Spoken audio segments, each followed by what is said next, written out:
10억으로 경제적 자유, 파이어 가능할까요? 저는 잼투리라고 합니다. 이전 영상은 채널을 방문해주세요. 여기 은퇴를 준비하는 잼투리 부부가 있습니다. 은퇴를 앞둔 지금 총 자산은 약 10억 원입니다. 10억, 어떻게 굴려야 될까요? 몇 가지 조건이 있습니다. 힘들게 모은 전 재산을 함부로 굴릴 수는 없겠죠. 첫 번째, 현금 흐름이 안정적이어야 합니다. 초기에도 최소 300 이상은 현금 흐름이 있어야 하고 인플레이션 방어를 위해 이 소득이 꾸준히 증가해야 합니다. 두 번째, 변동성이 큰 자산은 제외합니다. 은퇴한 뒤에 계속 주식 앱만 보며 살 수는 없겠죠. 시간적 자유를 방해할 수 있는 요소는 모두 제외합니다. 세 번째, 개별 종목에 대한 공부, 리밸런싱, 세입자 관리, 혹은 아르바이트 등 생계 유지를 위한 일은 더 이상 하지 않습니다. 경제적 자유에는 어떤 소득이 가장 좋을까요? 잼투리 부부의 기준은 안정성을 바탕으로 일하지 않고 현금만 빼서 쓰는 상태를 그 기준으로 합니다. 자, 볼까요?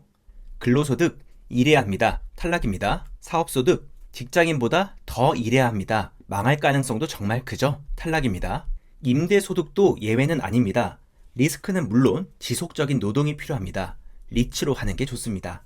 유튜브, 출판 등도 재미나 취미로 할 수는 있겠지만 이게 생계 유지 목적이라면 탈락입니다. 그건 전업이겠죠. 다음으로 연금의 경우 받으시는 분은 계산에 추가해서 보시면 되겠습니다. 이제 금융소득을 볼까요? 예금이나 채권은 포트폴리오 구성에 사용될 수 있겠지만 수익률이 낮아서 메인 전략이 되기는 어렵습니다. 이제 주식입니다. 주식에도 여러 가지 전략이 있지만 크게 시세 차익 전략과 배당 전략으로 나눠보았습니다. 시세 차익 전략의 경우 정말 좋은 전략이 많지만 기본적으로 변동성과 MDD 리스크가 크고 때로는 노동이 필요하기 때문에 제외하기로 했습니다. 그래서 잼투리 부부가 선택한 전략은 배당 전략입니다. 그 중에서도 배당 성장 ETF를 중심으로 포트폴리오를 구성하고 초기 현금 흐름을 위해 일부 고배당 ETF를 추가합니다. 젊을수록 슈드, 나이가 많을수록 제피, 아니면 마음 편하게 반반, 여러 가지 말이 많습니다. 남의 말만 들으면 안 되겠죠? 내 돈입니다. 그래서 잼투리 부부는 직접 모든 비율을 계산해 보기로 했습니다. 조합별 월 배당금 그래프입니다. 다음과 같은 스펙이 적용되었고 배당 재투자 없이 모든 금액은 15%를 공제한 월 배당금입니다. 자, 그럼 볼까요? 파란색은 제피에 10억을 모두 투자한 케이스입니다. 초기에는 670만 원으로 금액이 가장 크지만 20년 후에는 반대로 최하위를 기록합니다. 다음으로 하늘색은 10억을 모두 슈드에 투자한 경우입니다. 초기에는 290만 원으로 금액이 가장 적지만 20년 후에는 무려 월 1,600만 원으로 최상위를 기록합니다. 8년 차부터 슈드가 제피를 역전하는 걸 볼 수 있습니다. 배당 성장과 고배당, 이 둘 사이에서 적절한 균형을 찾아야 하는데요. 잼투리 부부에겐 초기부터 300만 원 이상이 필요합니다. 따라서 초반 현금 흐름이 부족한 이 조합은 제외하기로 했습니다.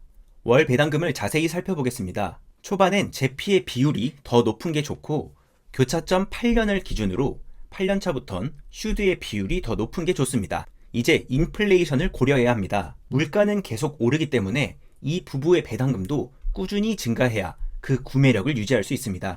연 물가 상승률 4%를 적용해 보았습니다. 자, 지금부터는 실제 금액이 아니라 물가 상승률이 적용된 구매력 기준입니다.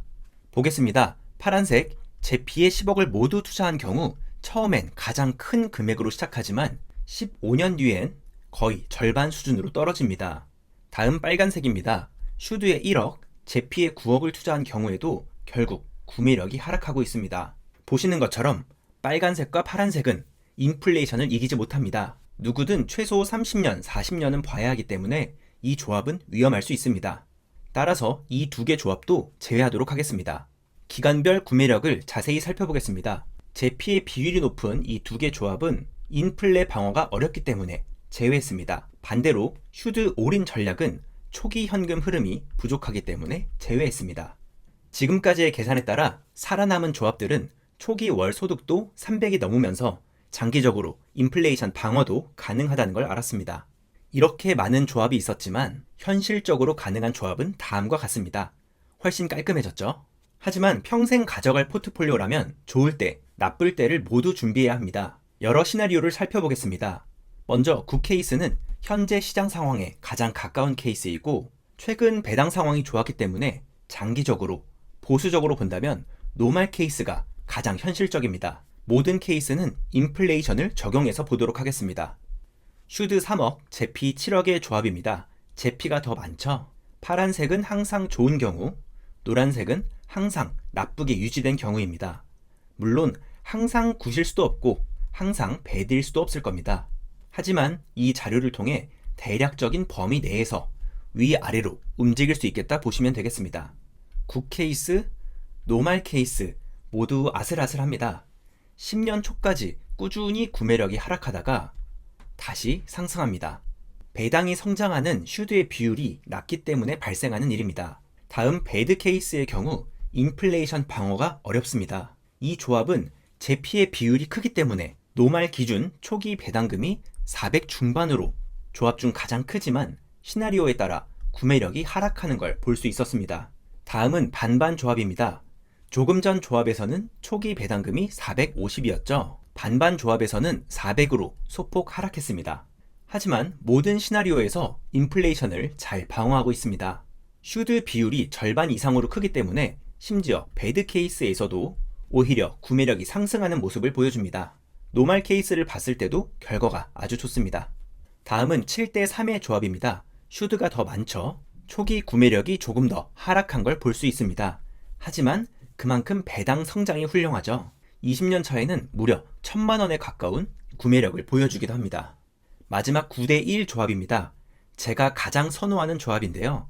처음 280만 원으로 시작하지만 3년만 지나도 300만 원이 넘습니다. 배당의 변동성이 큰 제피의 비율을 최소한으로 낮췄기 때문에 가장 안정적인 성과를 보여줄 것으로 기대합니다. 물론 가능하다면 배당 성장의 100%를 주는 것도 좋겠지만 초기 현금 흐름이 부족하기 때문에 고배당을 최소한의 비율로 추가한 케이스로 볼 수 있겠습니다. 이제 조합별로 어떤 장단점이 있는지 살펴보겠습니다. 고배당인 제피의 비율이 높아질수록 초기 배당금은 높지만 인플레 방어가 어렵기 때문에 자녀 소득을 꼭 재투자하시거나 비율을 조정할 수 있겠습니다. 반대로 배당 성장 ETF인 슈드의 비율이 높아질수록 초반 월 소득이 낮아질 수 있습니다. 하지만 조금만 기다리면 다른 조합을 모두 역전하고 가장 큰 성장을 보여줍니다. 이 경우에도 초반이 너무 힘들다면 8대2 정도로 제피의 비율을 높일 수 있겠습니다. 제가 추천하는 비율은 7대3에서 9대1 혹은 그 사이입니다. 자산 상승이나 배당의 성장과 안정성 면에서 슈드의 비율을 높이는 것이 더 좋습니다. 그런데 지금까지는 모두 배당 재투자가 없었죠? 생활비를 정해두고 나머지를 다시 투자해 보겠습니다. 먼저 300만 원입니다.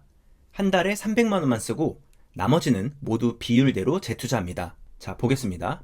제피에 10억을 모두 투자한 경우 월 580만 원을 받아서 300만 원을 쓰고 나머지 280만 원을 재투자하는 겁니다. 아무래도 초반 현금 흐름이 좋은 제피 조합들이 좋은 성과를 보여줍니다. 하지만 이 경우에도 10년 차에 슈드 조합에게 역전당하는 걸 볼 수 있습니다.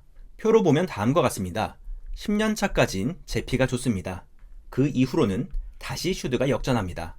다음은 500만 원입니다. 500만 원을 초과한 배당금은 다시 재투자합니다. 아무래도 재투자금이 적어지겠죠?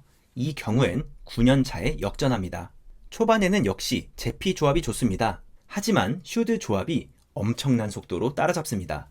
어떤 조합을 선택하시더라도 이 자녀 소득을 꼭 재투자하시는 게 좋은데요. 앞서 본 배당 외에도 투자할 곳이 많습니다. 이 부분은 별도 영상으로 다뤄보겠습니다.